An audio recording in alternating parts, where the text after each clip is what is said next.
Hey guys, I'm Becky from Book Bite Reviews, and today I'm talking about all the books that I read in July.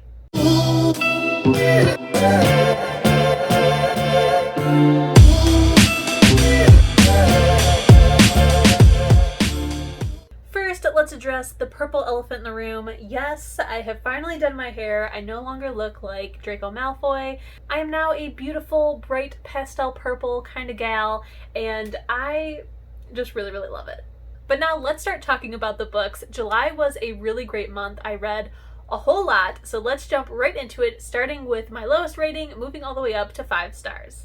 This month, my lowest rating was a DNF. I only had one, thankfully, and it was a little bit surprising. It was The Vincent Boys by Abbi Glines.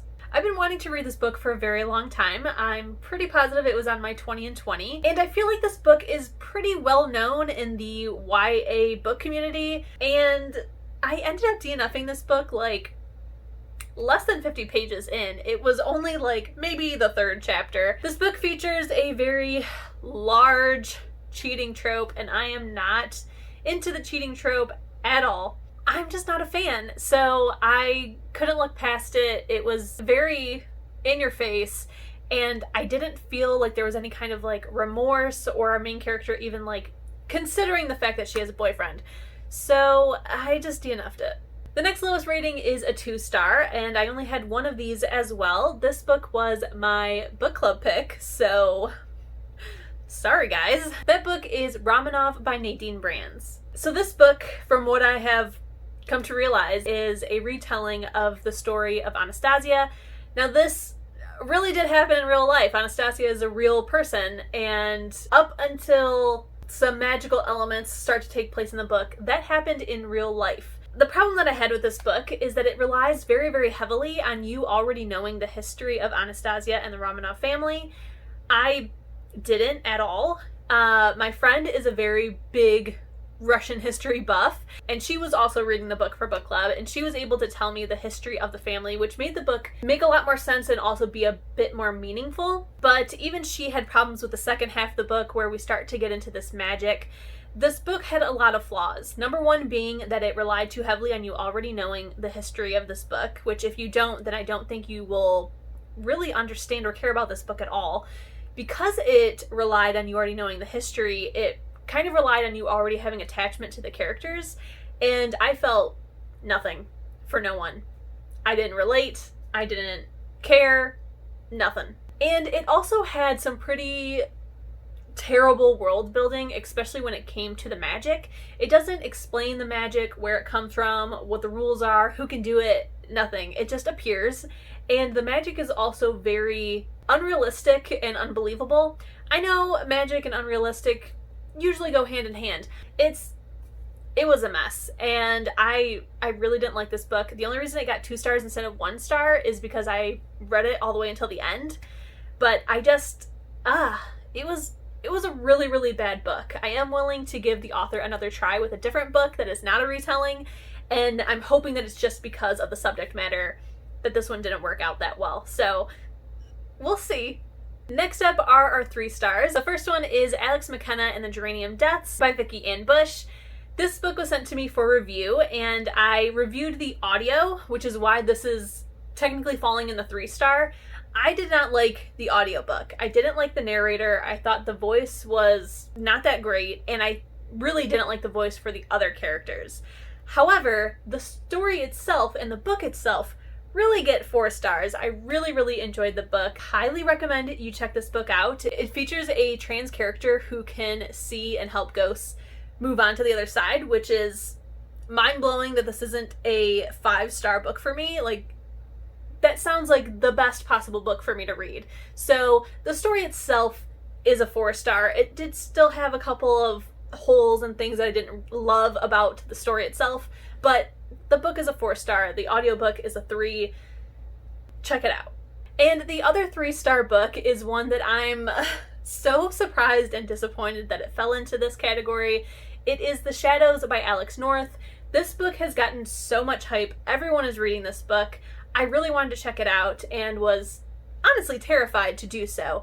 This book has been marketed as a horror thriller and something that, I mean, the cover alone looks terrifying. Unfortunately, I would not categorize this book as a horror. I would strongly put it in the mystery thriller section. It does have some gore moments, and it is a lot darker than maybe most are used to in kind of like the mystery sense, but this book did not scare me at all. And I feel like me, who's a pretty big chicken, if I'm not scared at all, then it should be nowhere near the horror section. I did really enjoy the story, but my expectations were just not met at all, and it got a 3-star. Moving on to the 4 stars, the first one is The Selection Stories by Kiera. This is a bind-up of 2 of the, I believe, 4 short stories that come from the Selection series. I like the one that follows Maxon a lot more than the one that follows Ashton?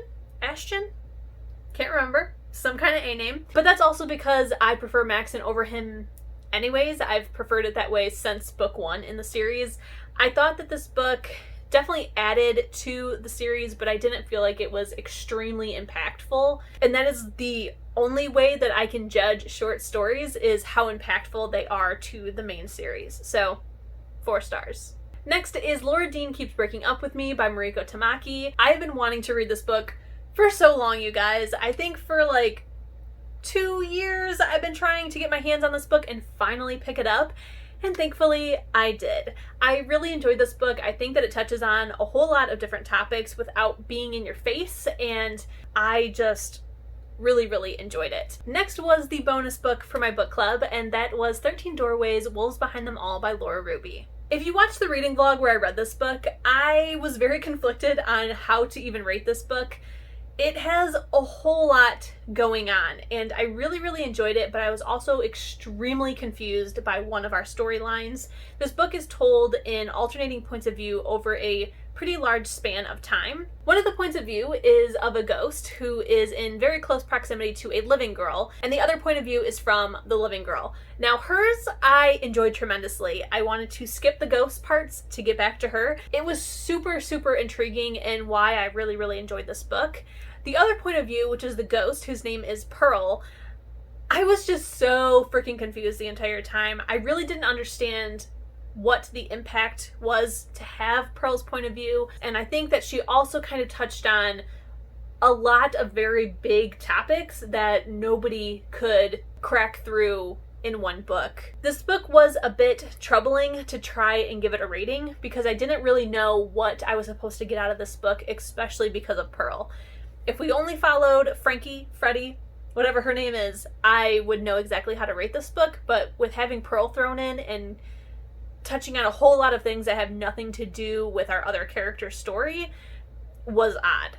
And the last 4-star rating was Crazy Rich Asians by Kwan. Before reading this book, I had watched the movie. I love the movie so freaking much. The book and the movie are pretty closely related. There are some pretty big changes in the fact that the movie we really only follow our main character, whereas in the book we follow basically everybody. There were times in the book where it was pretty much exactly like the movie, so I felt bored. I felt like I already knew all this, and it did talk a whole heck of a lot about real estate, which is a total snooze fest to me. However, the ending of this book is very, very different from the movie, and that is what I was hooked on. I really enjoyed the ending of it, and it's exactly why it moved from a 3 to a 4.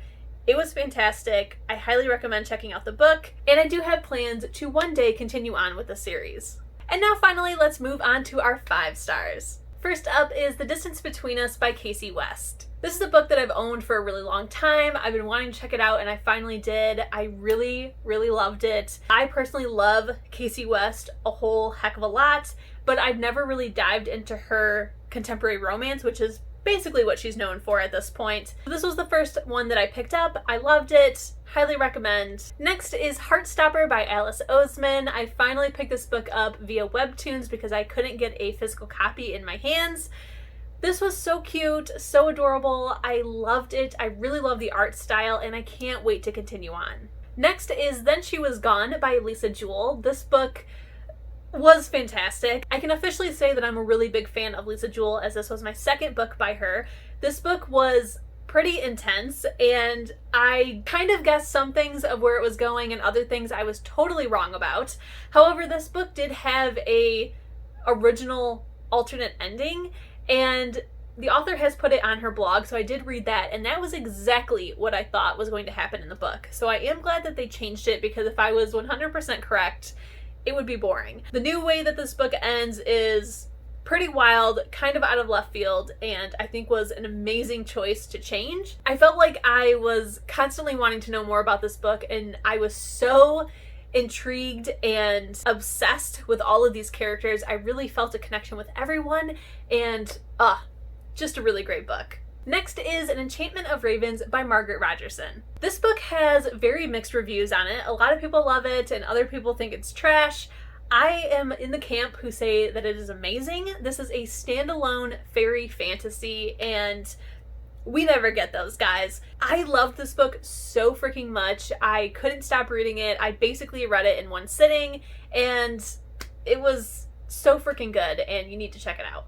Next is The Southern Book Club's Guide to Slaying Vampires by Grady Henrix. You guys, I did not expect to like this book this much. I absolutely loved it. It was so intense, so intriguing. There were a lot of parts that were pretty barf-worthy. I had to stop listening to the audiobook to collect myself after some of the gorier scenes, but it was seriously amazing. I loved this book so much. I'm definitely going to check out more by Grady Henrix, and I did go ahead and pick up a copy from Barnes & Noble so I can physically own this amazing book. And finally, my favorite book of July is A Court of Mist and Fury by Sarah J. Maas.